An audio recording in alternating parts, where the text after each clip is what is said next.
সূরা রহমানের ফজিলত কুরআন ও হাদিসের আলোকে। সূরা রহমান কুরআনের ৫৫তম সূরা। এটি মক্কায় অবতীর্ণ হয়েছে এবং এটি মোট ৭৮টি আয়াত রয়েছে।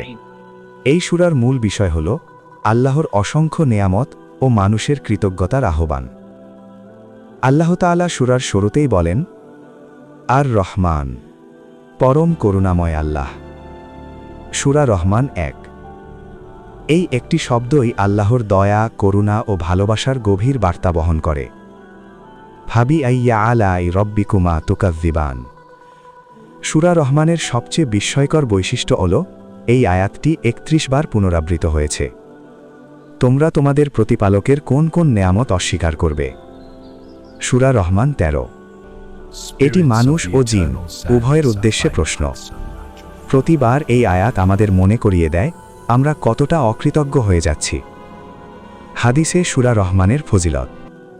রাসূলুল্লাহ সাল্লাল্লাহু আলাইহি ওয়াসাল্লাম বলেছেন, প্রত্যেক কিছুর একটি সৌন্দর্য আছে, আর কোরআনের সৌন্দর্য হল সূরা রহমান। তিরমিজি হাদিসের অর্থ। আরেক হাদিসে বর্ণিত আছে, রাসূল সাল্লাল্লাহু আলাইহি ওয়াসাল্লাম একবার সাহাবাদের সামনে সূরা রহমান তিলাওয়াত করলেন।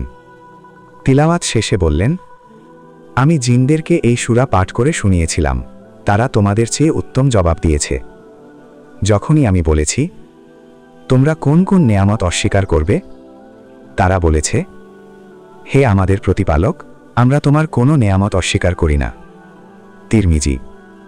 এতে বোঝা যায় সূরা রহমান পড়া ও শোনা আল্লাহর কাছে কতটা প্রিয়।